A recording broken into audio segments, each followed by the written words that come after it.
I'm excited about all these big events that are happening in Detroit in particular. We have like NFL draft coming soon. How do we start to encourage people to get on a bus, right? Like, and even that, like these little opportunities that create a wave of a difference and a wave of an impact, I think is really important. So I think we have to think about that, especially when we think about the future of transportation. Because once you get on it, you'll be like, oh, it's not that bad, right? At all.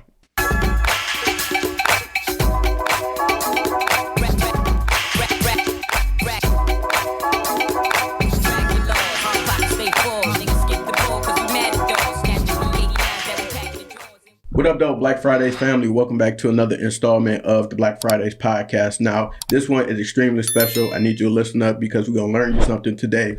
This, especially all you Detroiters and Michiganders out there, we are talking about the importance of mobility, not only in the city of Detroit, but also the state of Michigan. And of course, I had to have the Chief Mobility Officer of the state of Michigan, Miss Justine Johnson, pull up to the podcast. How you doing today? I'm good. Good morning. Thank you for having me. Absolutely. Thank you for joining us. And so I wanted to dive right into it a little bit if I could and help us understand what exactly does the Chief Mobility Officer do? Yeah, so I would say first and foremost, it's one of a kind in terms of in the United States. This is the first state to have a chief mobility officer.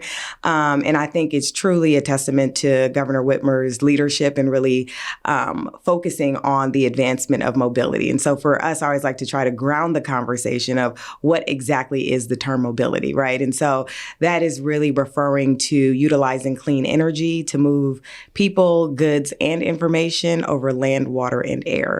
And so really within the state of Michigan, the chief mobility officer's role and my role is specifically to lead the state's plan as it relates to mobility. And our plan was created in October of 2022, which really is about really building out the mobility ecosystem, making sure that the workforce is also brought along with that journey. The other part of this is really making sure our infrastructure, again, whether that's on land, whether that's in air, whether that's on waterways, or is really built and prepared for not only the present needs, but also the future needs. So really being thoughtful about that. And then lastly, really about policy and making sure that we are driving policy in a way that allows for companies to grow and scale and thrive here, but also making sure that policies are put in place to really provide multimodality. So really different ways in which people move, whether that's from their car to a bus, to a bike, or vice versa, to a ferry, to some type of recreational water activity. All of that is a part of the mobility journey. Gotcha. And it seems like Michigan is on the cutting edge of this mobility standpoint, this mobility effort. I know that in the past, of course, Detroit and the state of Michigan from the automotive industry had that stamp and that brand and still does. How would you talk about us leading, or the state of Michigan leading in the cutting edge of mobility and trying to be as efficient and effective in that for the citizens of the state, and then kind of setting the trend for the rest of the country? Yeah, I'd say first and foremost, like you mentioned before, state of Michigan is known for its strong automotive heritage. When we think about what we've done in terms of innovations for the rest of the world, it really started in Michigan. When we think about the advent of the mass production of the vehicle. When we think about Henry Ford and the introduction of the Model T, and again, giving the folks an opportunity to purchase a car, expanding horizons. So now your community doesn't just look like a 5-mile radius. It actually goes beyond that because you have the power of the automobile. It is really, truly embracing that same legacy and helping us bring that to the future. And as we talk about the future, this is looking like a variety of different ways of how we're moving people, how we're moving goods. Nowadays, we go on our phone and we can request a ride and we get picked up in a matter of seconds, or you order a package and tomorrow it's at your doorstep, right? Like this is a very different time. And we have a lot of demand as consumers of when we want to do things and how we want to do them as quickly as possible. Understanding and recognizing that, we have to talk about the pathways in which those vehicles move, right? And so the infrastructure is important to that. I would say, we've made a huge investment in our infrastructure infrastructure, you probably see the beautiful orange barrels all over the place. And for some people who feel like they're frustrated, you're laughing at it because some people are like, I can't stand these orange barrels. My trip is delayed. But, for me, I find the promise or the beauty of the orange barrels really being about progress, right? And so we have to make sure our infrastructure is ready for all of our demands and all of our needs as consumers. And we do that by, putting our investments in our roadways and really future-proofing our roadways. We have now the first wireless EV charging roadway right in Detroit, the first in the nation to do this, right? So it charges the car as is. So it has to have a receiver underneath the vehicle, and then that receiver communicates with another receiver that's embedded into the asphalt. Nice. And so essentially, we're talking about, again, another first here, right? And so, we're the first to build like what we know as the asphalt roadway in many ways, or highways, Woodward Avenue, and we're doing, coming right back to that same legacy, but also putting a future spin on it. So I think we have to talk about the future of our roadways. EV charging infrastructure is big. We're talking about, we have a goal of 100,000 chargers to be put in place by 2030 to support 2 million passenger EVs on the road. To do that, it's requiring all hands on deck, right? And so we are issuing NEVI Fund, which is National Electric Vehicle Infrastructure Funds that we receive from the federal government, $110 million to go towards building out EV charging infrastructure. Nice. So that's important. We have to continue to think about electrification and as well as the infrastructure to support that.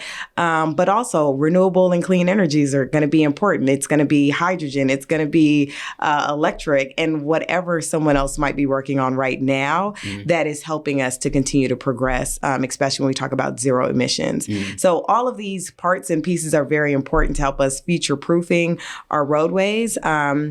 And again, making sure that we have new modalities, right? So we're talking about vehicles, we're talking about buses and public transportation, we're talking even about maritime, right? And so making sure we have our electric vessel charging station in Elk Rapids, Michigan. So those who are recreational boaters who want to do it in a clean and sustainable way, we have to provide that infrastructure there to support that. So we're tapping in terms of all different parts and pieces as it relates to the future of clean mobility, but also just making sure people have an improved experience when they're moving around in space and time. So Nice. That's what's really important. Very nice. So you're telling me in the future, probably the very near future, we might get an EV Bobolo boat back? Can we bring the Bobolo boat back? I'm rooting for it. I think it is important. We are investing in the infrastructure. We continue to do that. In our office, we have something called the Michigan Mobility Funding Platform. We offer grants to early stage companies or established companies that are looking to either test or deploy technologies in the real world or at test sites, right? So there are several test sites across the state. Maybe someone saying, hey, I don't know if I'm there yet, but I want to see what possibilities are there. So that's an opportunity for people as well.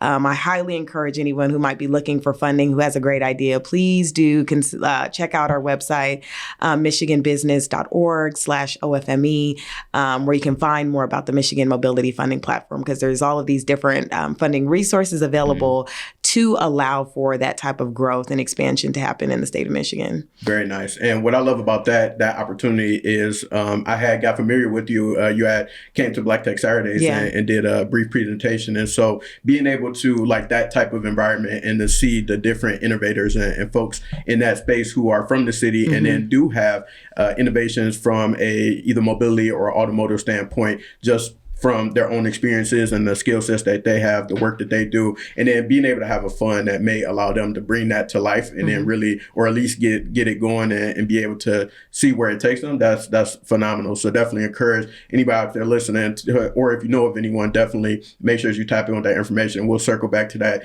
and get more of that at the end. But I want to interrupt the show now for my favorite part of Black Fridays, which is called Freestyle Fridays. Okay.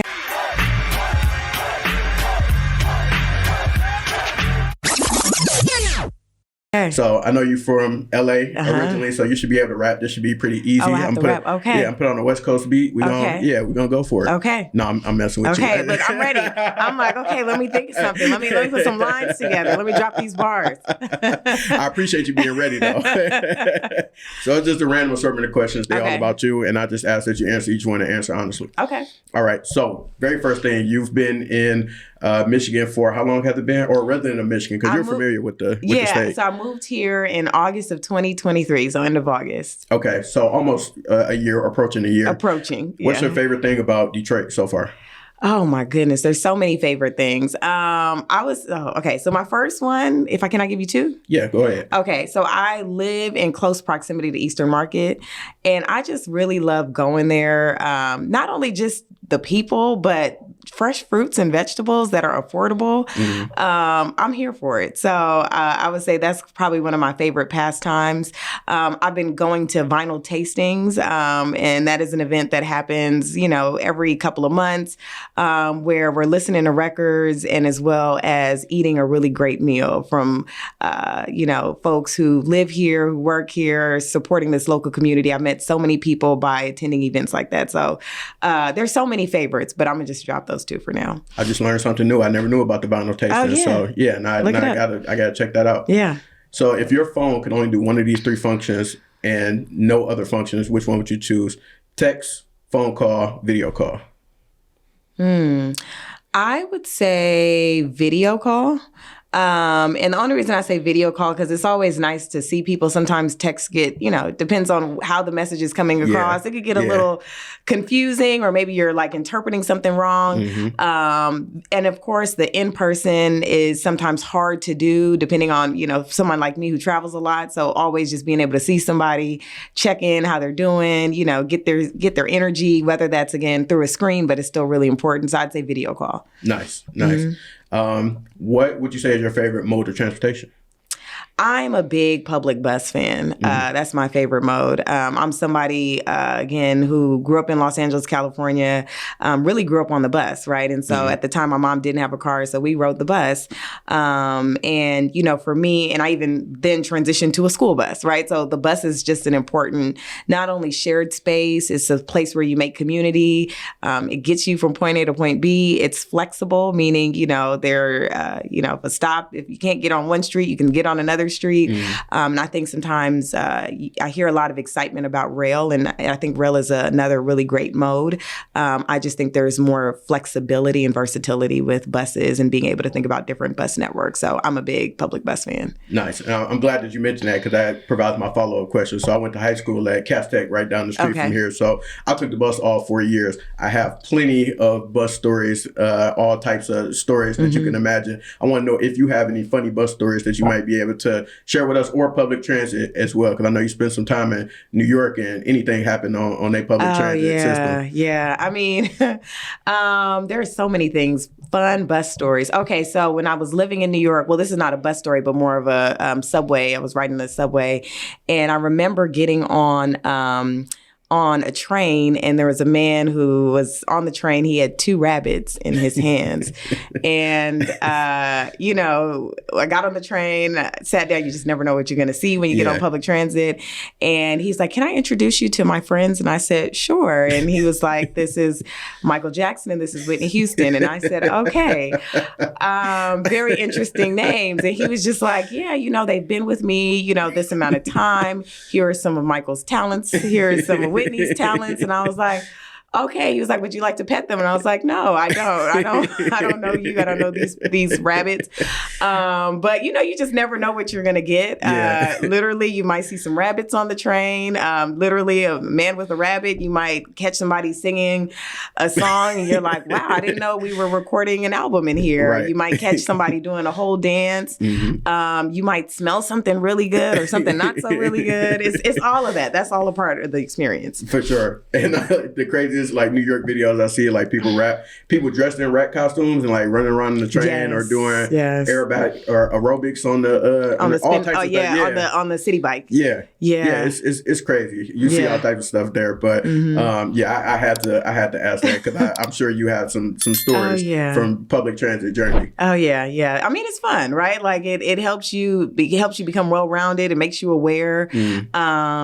Again, my mom's lifelong friends are people who she met on the bus, like people who she still talks to this day, who remember me from like the baby in her pouch on the bus, right? And it's like, they know me now, but it's like, wow, that's so interesting that these are, and now I'm friends with their kids because they were on the bus, right? And so like we're now family. I don't even think they're friends anymore. We're like family, and this all started off of the 212 bus, right? And you just like, okay, we're riding this bus and we're getting to know each other. I love that. That's perfect. And I was able in high school, like I can relate because the bus driver, he used to show love. Like sometimes I didn't always have money for like the bus that day. So he was just like, look, man, go ahead. Like I know you going to school. Like I see you on this path all the time. So like he would look out. So those relationships that you form with people it's good people on public transit. So all the time. Yeah. Well, congrats to you. You successfully passed Freestyle Fridays. So I really thought I had to drop some bars, but I guess we're good today. Next time. Part two. Okay. I'll be ready. I'm gonna do a Black Friday mixtape. Okay. Yeah, we're gonna have you on there. Yeah. Make sure you have a good beat. For sure. I got you. I actually want to follow up on the public transit conversation to ask you, where do you feel like we are currently in terms of the state of public transit in Michigan? And then what is the outlook for the future? Because I've had the blessing of being able to live in different cities and different states and see how their infrastructure for their public transit operates. And at least from my perspective, it had been more efficient. I feel like our bus system is very underrated, especially some of the places that I've been. But then we don't have like a subway infrastructure like in Chicago or New York or anything like that. And then our bus routes may not be as expansive as other cities. So just wanted to know kind of like, where do we currently stand, and then what's the outlook moving forward? Yeah, I would say, I think as someone who, when I first moved here, I got on the bus, right? I was like, let's experience what the bus is like. And, I downloaded the app. It was pretty easy. I was amazed how affordable it was, right? That I could transfer from DDOT to get onto Smart Bus. And I was like, this is great. Like, I've been riding the bus for a few hours now. And I think I have to look at how much I paid, but I don't think I paid no more than probably $2.50, if that. So that part was good, right? In terms of affordability. While I was riding the bus, I did have an experience where I was waiting for a bus that never showed up, right? And so that's just, the honest truth, right? And so I think we have to really think about like, I ride public transit now in my life from a very privileged point of view. I can, if a bus doesn't show up, I can, find a Lyft or an Uber or some other way to get to my transportation. That's not the case for most people. Most people can't just spend an extra $15 to get to the next bus stop or to their endpoint. So I do acknowledge that we have to be very mindful about making sure that we have enough buses, we have enough operators. The drivers are so important to this. If you don't have bus drivers, you can't have frequent buses, right? And so I think that's one part of it. And I also think too, in terms of the connections, right? I always say that sometimes, a lot of times we're planning for critical mass and we're not really thinking about critical connections. So where are people actually trying to go? Where might their schools be? Where might the hospitals be? Where might, maybe there's a place that's organically forming and people are like literally moving to certain locations or certain areas. How might we start to really think about our bus network in the way that we start to create those critical connections for people? I'd say our bus system, for the most part, which is probably standard for any state across the U.S., is that it's static. So you have a bus route that's, bus stop that sits on a route, right? And so you have these 15 stops. If you get to the bus stop 2 minutes late, you miss your bus. There's just not a world where you could just like throw your arm out like, hey, bus driver, I can see you, but I'm not yet to the bus stop. Can you please pick me up? And so I do think we need to start thinking about what flexibility within bus service looks like. So people what if I'm not going to be able to make it to the corner, but I'm still at a place where someone can safely pick me up. So I know that there's, for anybody who's like a transit planner is like, well, you want to make sure you can safely pick somebody up, right? You don't want to just like see somebody running out of a building and then they're like on oncoming traffic. That's not safe, but you want to make sure that there are at least places for more flexibility. So I would say kind of, I think the exciting part about the future of buses in particular is like, how can we start to introduce more dynamic bus stops?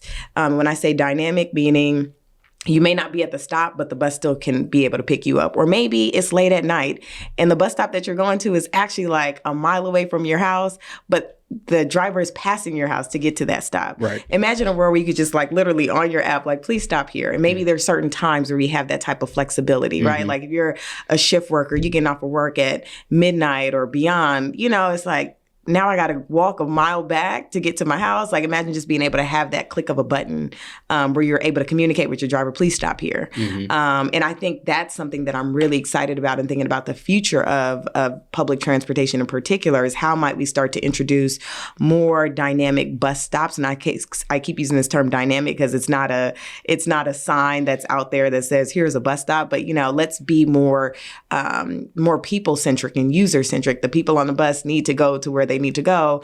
How do we help them get there safely? We know that sometimes, like I said, late nights, it's hard, right? And especially, depending on if you're a woman with children or you're a woman by yourself, you don't want to be walking around at 1 a.m. By yourself from a bus stop, right? Like it would be nicer if you had to go to work or if you were getting home, being able to get dropped off a little bit closer. So I think we have to start to really think about the nature of how we're busing and how our busing system has worked and really think about how do we upgrade that for the future, right? And how do we utilize the power of our cell phones that are in our hands all day long to be this tool of connection and communication to drivers, to passengers and users, but also to residents and communities that live around these areas. So I'd say that's one piece.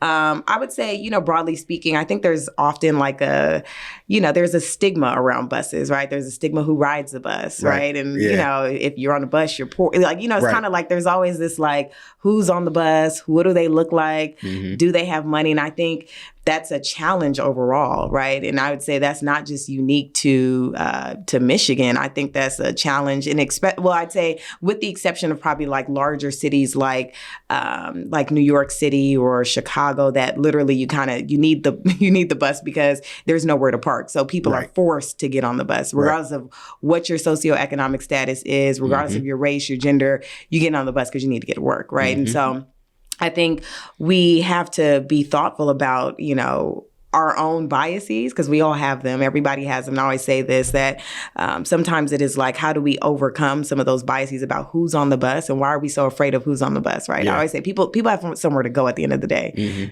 Nobody's worried about you. Like the person on the bus who you might be worried about is trying to get to where they need to go, like how you're trying to get to where you need to go.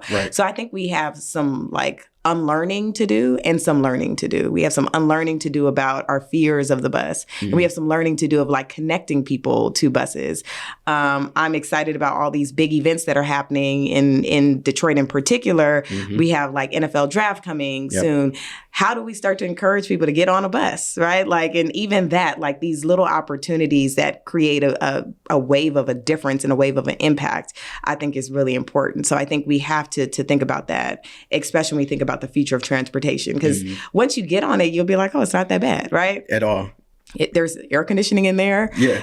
The seats are fine. You have enough room. The drivers I have not interacted yet with a driver who has been unhelpful. If you ask them where the stop is, they'll usually tell you. I have not experienced a driver not say anything back to me. So, I always tell people, you just have to get on it. And so I think we have to change our mindset and we just have to be open. And so that's kind of where I'm excited about how we can get to the future of busing. But do we need a more expansive network? Absolutely, right? We need buses to go to more places, but that means we need more drivers. Right. And, I think we need to be thoughtful about how we recruit drivers, how we incentivize drivers. And again, I'm someone who looks at this state and says, well, how do we get from, even in the summer months, can we get like fast bus services that can get to different cities? How do we go from Detroit to Ann Arbor or Detroit to Grand Rapids or Detroit to Flint or Flint to Traverse City? How do we get to all these places? Can a rapid bus help us do that? Right. And if it worked out for my lifestyle, I 100% would still be taking the bus because I I enjoy public transit because I don't have to think about anything. I show up to the stop, I get on, I can listen to my music, and I can just vibe. I also enjoy walking. So being able to, get off the bus, then walk not too far to your destination, that's something I personally enjoy. And I think that, if a lot of people, if it made more sense or if the infrastructure kind of worked a little bit more in their favor, they probably would lean into it a little bit more. So I definitely agree with that 1,000%, and love to see the things that we have on the horizon for that. And I want to ask about other modes of transportation that we see as well in different spaces. So you have the scooters, you have the bikes, you have, some people take skateboards, some people might rollerblade. You never know, but it's different as far as like those other technological ways that people can move about whatever city that they're in. Do we have anything that's like innovative on that forefront that we should be paying attention to? Yes, I would say, for those who are living specifically City of Detroit, I know there's Mogo Bikes. So that's available, a shared bike system where essentially you pay and you are able to access the bikes and you drop them off at a docking station. So that's there. There are scooters available. So like Lime Scooter, I know I see those a lot, utilizing your cell phone to unlock the scooter. And you have more flexibility with those types of scooters because at least you can drop them, you can drop them off wherever. You don't have to put them back to a docking station. So that's one particular piece. Of course, the public buses, there's DDOT, there's SMART, depends on where you live. I'm sure there's there's 77 regional bus or transit authorities throughout the state. So I'm sure there is some network there. I often think about like paratransit service. So, for someone who might need to dial ahead and get service that way, whether that's someone who's in a wheelchair, someone who does use a walker and maybe needs to have like more of a direct trip to their doctor's appointments, et cetera. So there's different initiatives like that.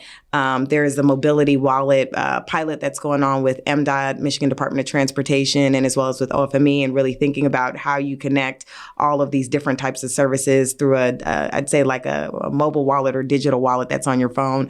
How might you start to take advantage of some of those resources and connect people more efficiently and effectively throughout the region? So I think there's a number of different resources out there. I think there will be, the more modes that we introduce here, the more systems we can get, especially when we talk about in this digital world, right? And so I often say, like, imagine what it would look like, especially when we think about like drone technology, right? And how drones are really, not only really helpful tools to move small parts and goods. You think about like if you're a supplier who has nuts and bolts, and imagine like do you need to really drive that, or can you just like move it from one campus to the next, right? Like, especially in a lot of these places there's large campus environments, you might not need to do that. Critical medical supplies, how might you move some of those supplies that way via drone technology? Imagine the future of like organ transplants, right? And so you don't have nothing but like minutes working in your favor, especially when you talk about critical organ transplants. And imagine, being stuck in traffic and you have a critical organ that someone is waiting on. Imagine if you started to look at our skyways as kind of this expressway to move some of those critical pieces. I think all of that is important, and kind of what that future world will look like in a multimodal environment. Absolutely. And if I can, I would like to switch the conversation to EVs a little bit. And I know that you're a big proponent of those, and just want to know, I was doing some research and heard different conversations, videos, things like that talked about how certain spaces don't quite have the infrastructure just yet for EVs, and wondering like how, I don't know where Michigan falls in the lineup with that, but wondering how is Michigan being more effective for EVs, because I know we're pumping out a lot just from the presence of the automotive industry that's here, and then also different regulations that all auto manufacturers are trying to meet. And so this is going to be a big EV space, and it already is with the railway, not the railway, but the highway that we have for EVs. Also autonomous vehicles, having like a hub here and opportunity to do research around that. So just want to know, like, what's the kind of state of EVs in the state of Michigan, and also if you could enlighten us on EV travel and vehicles as well,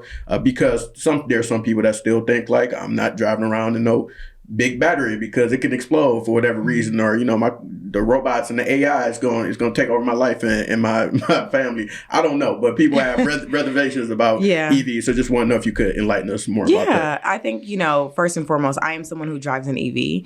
And I feel like I am regularly like kind of this like living learning lab or classroom. I can't tell you, every time I stop at a grocery store, people stop me and ask me, how does it work? What do you like about it? What don't you like about it?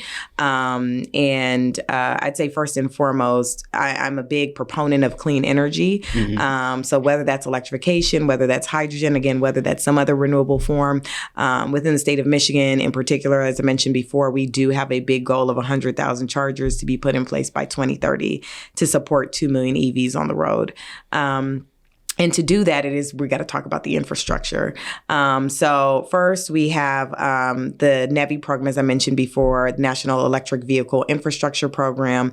That is federal funds that the state of Michigan received, $110 million. The first tranche of funding has just been issued. So $23 million out of that, $110 million has been issued. And that is for DC fast charging. So essentially, that is fast chargers to be located throughout the state of Michigan. So there's a map that lists all of the locations that have been selected to move forward with this funding. There's also DC, so I mentioned DC fast chargers. There's also level 2 chargers. Level 2 chargers are 240 volt watts. So essentially, that's what you would need to plug into your vehicle. Essentially, think of the same type of outlet that you plug your washer machine and dryer in. That's the same thing that you'd be plugging it in for level 2. And that pretty much takes, depends on where you are in your range, somewhere between, overnight charge, maybe 6 to 8 hours to get back to full capacity. Then there's level 1 charging, which is using your standard 120 volt. So that plug that you have that you can plug in your laptop or your hairdryer, whatever, that standard plug, you can actually plug your car in with that. So there's a range, right? So there's DC fast, super, super fast. You're not sitting there for hours. You're literally sitting there for maybe, depends on where you are. If you're at 0, of course, you might be there a little bit longer. If you are, kind of, sometimes I do a top off. So it's like, I just need I'll be there for 15 minutes just because I need a little bit of extra juice. So I'll go to a DC fast charger, get the extra juice, and I'm done. Where I live right now, I'm using what we call a 120 volt. So trickle charging. So it's slowly charging, right? So I plug in with any plug. I could plug my laptop into the same plug that I'm plugging my car in. I am charging very slowly. So I do rely on public charging as well to help me. Does it hinder how I move around? No, I just have to be thoughtful, right? And so I think that's one thing that a lot of people are afraid of. There's always this term about range anxiety, and I actually don't subscribe to the term range anxiety. I just think it's just a term that has become popular and everyone says it. But I say to people, it's often like when your gas light comes on in your car, do you panic? You don't, because you know that there's infrastructure, i.e. a gas station, to refuel your vehicle. And so we have to have that same conversation, especially when it comes to electrification. If you see your light pop up, and I've had my low battery range, I don't lose my mind. I just look at the map and say, where's the next location where I can charge my car? Now you want the conversation is about charge reliability. So when I get to that charger, it better work, right? I don't have another option, right? And so that's the thing. That's the conversation we really need to focus on, charging reliability and less on range anxiety. I just think that that's a term that I just think it's just been popularized. And I don't actually think for people who do drive EVs, you just start to know how to move and navigate. For me, the thing is when I get to the charging station, I need it to work. That's the first and foremost. So that's kind of a little bit about that. In terms of batteries themselves, I think, batteries and battery development is very important to this conversation and dialogue. And in the state of Michigan, we are literally encouraging companies who are working in battery development, whether that's battery innovation and production to battery manufacturing, all the way to battery recycling. That full life cycle of a battery is very important. So as new technology continues to evolve, and you think about it, like EVs, I don't know, let's say 10 years ago, their range was not that far. Now we're talking about ranges that have continued to grow over time. So battery development is getting stronger, where the range is starting to extend a little bit more within these cars. Once upon a time, you'd have certain vehicles that had maybe 50 to 60 miles range, right? And we've gone from 50 to 60 to kind of the standard around 250 miles. And then we're seeing it increase year after year. So I always say, think of it as like a television, right? We started off with the big TVs, and then we started to get to really flat TVs, and now you can literally pick up a TV. I mean, a child who's 15 years old, standard weight, can pick up a TV with no issue, right? Once upon a time, that was not the truth. And so you see how that technology has continued to evolve and has gotten smarter over time, and they've become more efficient. Same thing with batteries. So I'd say that's another piece. I think in terms of the battery safety, I think that, there are, I think for the most part, if you manage and maintain your vehicle and all of those parts and pieces, I think you'll be fine. Right. I think, if there are recalls that do happen, it is the responsibility of the manufacturer to say, hey, there's an issue with the battery, and they will recall those vehicles. If you see that, I'd say pay attention to it. But I would say just in general, if people are like, just an EV period, I don't think it's anything to be fearful of. I think these are, if you've ever, I'd say, I always tell people, rent an EV and see what you like about it. Because that's the start one is getting introduced to it. And renting, again, doesn't put you in, rent it for a weekend, right? And it doesn't have a requirement of owning it. But, you get to a point, you see what it's like, you feel what it's like, you experience a quieter vehicle. Right. I can have a whole call in my car and most people don't even know that I'm in my car because it's so silent. You think about all those parts and pieces. So I'd say, I always tell people baby steps are important, but making sure the infrastructure is there so you can have a seamless experience is also equally as important to this journey. That's perfect. And I'm glad that you broke it down like that because I would love to be able to have an EV for my next vehicle for a lot of reasons that you mentioned. And I did have like the range anxiety that you were talking about, but I did notice, and of course they make you pay a premium for it depending on what brand you go with, but you can get up to like what a standard tank of gas might get you depending on like your vehicle. It's getting a lot closer to that. So would love to be able to get to that or get in the EV at some point in time for sure. So maybe I'll just have you and your wife, y'all will just ride the vehicle, come into the car with me. Say less. Yeah. Or maybe both of y'all can drive. I'll sit in the back seat and I love being driven around. So y'all can take the car. I'll sit in the back seat, do your thing, give it a ride. So say less. I will pass the keys to both of you all. You have the Hummer EV? No, I don't. Okay. I don't. I have a Mach-E. Okay, nice. And I love what the big three have been able to do, kind of like with their EV vehicles. Like the Hummer EV costs a house, so I don't know if I'll be driving any one of those anytime soon, unless you might have a plug or some connections over there at GM, yeah, no. and we might be able to get a tester for a week or something. But I definitely would like the Mach-E, and then the trucks now that they have, that the pickups that's going to be EVs as well, I think are a beast. And so definitely looking forward to getting one myself. Was it hard for you to transition to an EV is what I wanted to ask you. Not really. I mean, the only thing that was different was like regenerative braking. So essentially I can drive with one pedal. Okay. I think probably the first 3 days, it's like, oh, I'm doing this with one pedal. And then you just get used to it. And then I don't even realize it until I get into, let's say if I have to drive a traditional gas powered car, I'm like, oh, wait, a two pedal. There's still two pedals in my car. But, again, my accelerator, I'm just using that to go and to stop. So I lightly let off the accelerator. The car is slowing down.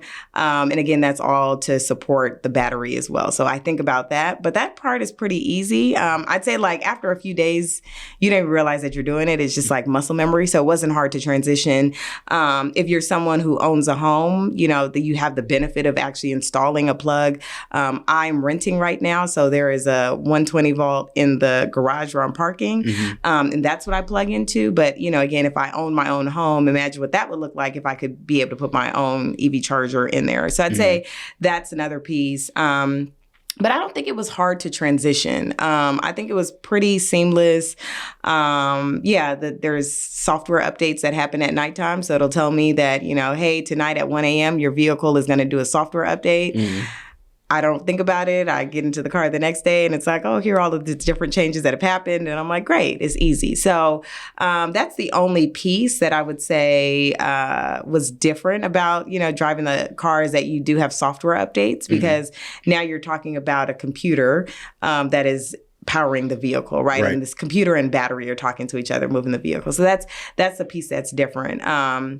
I am really excited about as a state, as I mentioned before, state of Michigan's doing a lot with charging infrastructure. We have the first wireless electric roadway. We have charging infrastructure that's being put in place called the Lake Michigan EV Circuit. Essentially, it's a consortium of states along Lake Michigan that are committing to 50 miles of EV charging. So essentially, if you're doing this road trip around Lake Michigan, knowing that there is ability to charge as well when you're doing your road trip, trips. You're seeing a lot of the grocery outlets even have charging infrastructure. I know a lot of folks who are at Meijer grocery stores are able to charge their vehicles as well while they're running their errands and doing grocery shopping.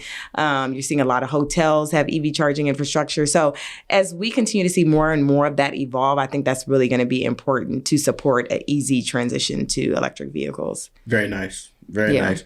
And given your travels over the years, being able to live in different states, experience different communities and things like that, and the different type of work and experiences you've had, what has your journeys taught you so far, would you say? And it could be about life. It could be about the job that you do now. But I always like to ask people who've had the opportunity to live in different spaces, what have you been able to gather and garnish from those different places as you are where you are in life right now? Yeah, I would say first and foremost, I think a few things. One is to be open, right? And so every time I go to a new place or new city, I don't try to know everything. I understand that there are some things I'm just not going to know. I'm not from here.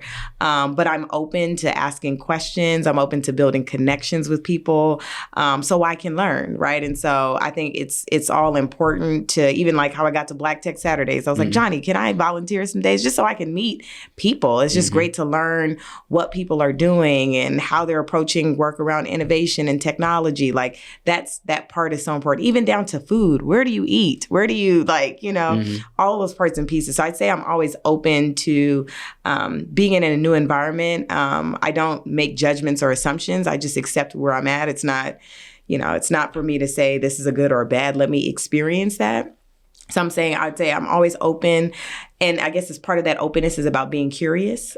So again, asking the questions, pushing yourself out there, and, not like being stuck behind a wall. In many ways, it's easy to just say, I'm in a new place and I don't know people here, so I'm just going to stay inside on the weekends. Right. Or you can have a new perspective and say, I'm in a new place. I can go outside every weekend and do something very different. And so I'm very intentional about my weekends because I'm like, I'm in a new place. I don't have family here. So this is the space for me to grow and to meet people and to connect with so many others. So there's that piece. I'd also say, within all of my travels and experiences, I think, there's something about, being bold that I think is so important, right? And so, and I say be bold, I usually say that in terms of, be bold with yourself first and foremost, right? Like push yourself out of the comfort zone, push yourself to make the introductions or the critical connections who you need to talk to, right? So I think those are parts of it. I think there's another part about being bold is to share your experiences with others, right? And so my experiences living in Los Angeles and my experiences living in New York are very unique to me, but I am not afraid to share that and talk about those experiences. It's not to compare any of the two. It's just, this is a part of what I've experienced, a journey that I've been on. So I'd say that's another piece to this. I'd also say, like I always tell people, seek opportunity, right? And so, if there's something that interests you, whether that's a job opportunity, whether that's, whether that's like just a new place you want to explore, like find an opportunity to really, to push yourself, to connect with others, but also use that opportunity to do something different, right? And so I always say, you have one life to live. We can live our lives saying we did everything comfortable, and there's nothing wrong with that if that's what you choose to do. But if you believe that, you're here to do something meaningful with your time on this earth, whatever time that looks like, do it, right? Like don't be the hurdle in your own way. Like move the hurdle and have faith in yourself, have faith that you are capable, talented, intelligent, unique, and your insights and your abilities help to make an impact. They help to shape culture.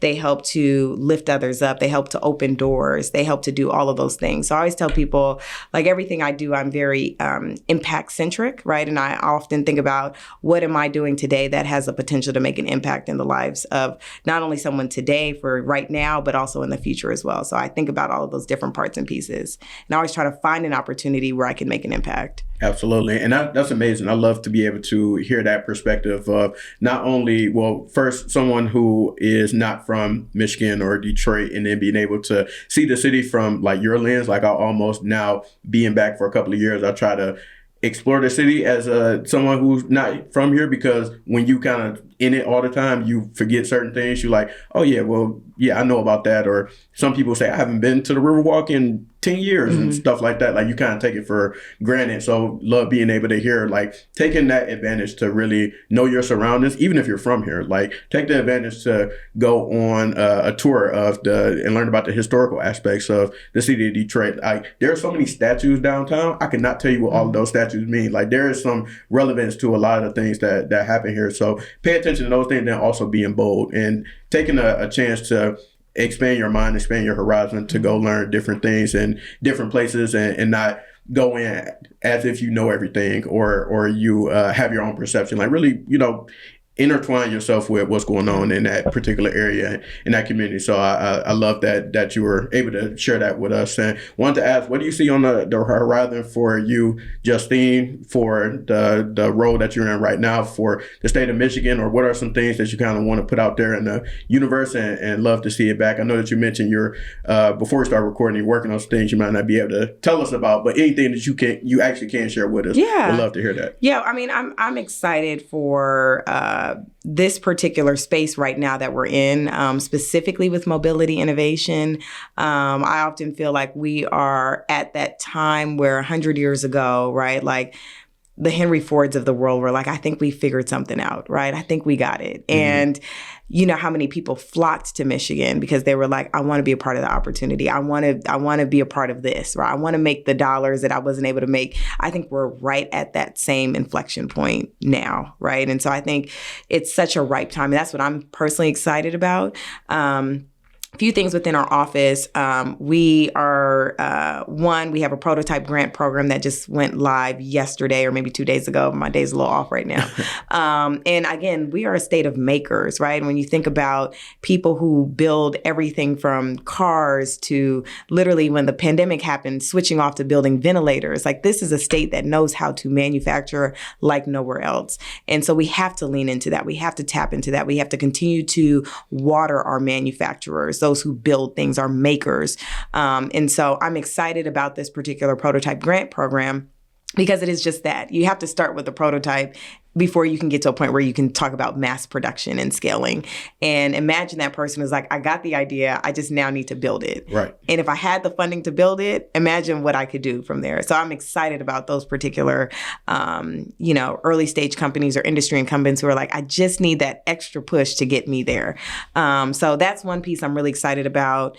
Another piece, we have a new fellowship program that we're going to be kicking off. It'll start in October of this year.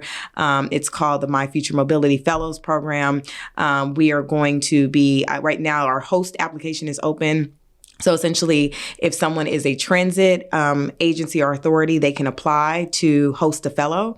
So this is across the state. So that's something I'm really excited about, is connecting more recent, and I'd say recent college graduates who may say, I don't know what I want to do next, but I like transit. I got to figure it out. Like, having that opportunity to be housed within a transit agency where you're working on new projects and programs that tie to mobility innovation, I think is super exciting. And I think that will just change the trajectory of what people are doing and how they're thinking about transit. We also have another tract of that fellowship is around innovators. So we're also opening our host application for innovators in Southeast Michigan. If you're an innovator who is looking for additional capacity, right? You have a project or idea that's supporting how people and goods and information move freely by land, by water, and by air. We are also opening the host application for innovators as well, to say, if you're in Southeast Michigan and you have, you're looking for that additional support and capacity, really connecting our recent graduates as well to some of the innovators that are here. And so, we have a partnership with Michigan Central as well. And so they'll be able to have a desk space within Michigan Central as well to host their fellow. So really excited about what that might mean. We have something called the Advanced Aerial Mobility Fund. And so that's something that's really important as we think about the future of aviation and sustainable aviation. So we think about drone technology. So this activation fund will allow for companies that are either in commercial drone deployments or who have commercial drone deployments to apply for funding so that they continue to do their work here. If someone is offering a training program, they can also apply for funding to teach those to operate drones as well. And as well as those who need support with building drone infrastructure. That's also really important. So I'm excited about how we're still continuing to advance that conversation with connecting people to as well as the kind of technology of the future when we talk about the future of our airways. So those are just a few things. Later on this year, we'll be having a conference and just wanting to bring not only one, I want to shed a few lights on and spotlight a few people. Like one, there's so many different organizations and companies that are doing fantastic work in the state of Michigan and wanting to provide that spotlight to highlight a lot of the work that we are doing and to showcase to the world, like, we're not just like, having these one-off like moments of joy. It shows up every single day in Michigan. And this is how we are continuing to move the needle and to push ourselves to be bold around mobility innovation. So we're going to have that conference.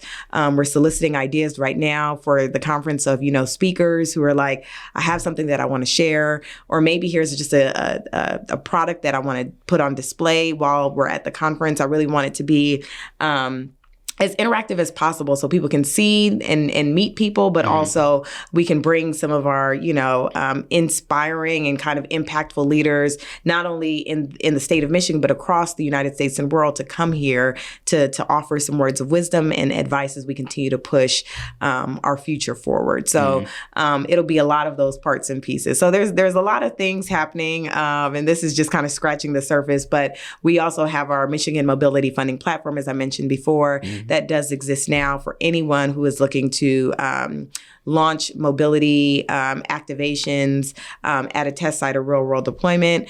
Again, as long as you show that connection to impact, right? Like, what is your idea? How does that help communities or help improve access to fresh fruits and vegetables?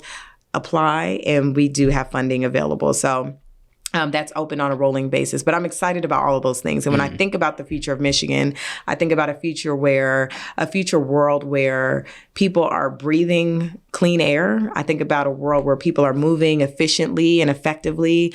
I think about a world where safety is paramount, right? And so we make sure that, it always is chilling for me every time I look at statistics about crashes that happen in our roadways and fatalities. And so, I think about the future world in which we're talking about safety and we're focusing on safety and making sure that we are not having a conversation about people dying on our roadways. So that part to me, I think, is a future that we want. I personally am committed to seeing happen here. Love it. And for the people who would love to follow up on some of those things that you mentioned or follow your journey overall, how would they be able to get in contact with you? What's your socials, websites they should check out, anything like that? So I would say first and foremost, I'm on LinkedIn. So if anyone's on LinkedIn, Justine Johnson, I think it should be easy. I think my photo's on there too. I have on a burgundy blazer. So that's me. So make the request. And I usually try to post as frequently as possible on LinkedIn. If you want to check out our website, michiganbusiness.org. /OFME. That's the Office of Future Mobility and Electrification. If that's too much work, just Google Michigan's Office of Future Mobility and Electrification, and you'll find our website as well. We do mobility meetups, so we have a newsletter. So if you're on the website, please follow the newsletter so you can find information about recent events and activities that are happening throughout the state. So you can hang out with us at a mobility meetup and connect with other members of the team. So those are some of the ways. Nice. I've been missing out, so I got to join the newsletter. I didn't know about this. Yeah, so I got to get you logged on. Yeah, I got to join and pull up at some point in time. Yeah. So I'm glad that you mentioned that. Well, Justine, thank you for your time today. Thank you for pulling up to the podcast and being open about the work that you do, your journeys, your experiences, and the things that's happening with the state of Michigan that we should be paying attention to. Definitely open my eyes up to some new things and new insights and information.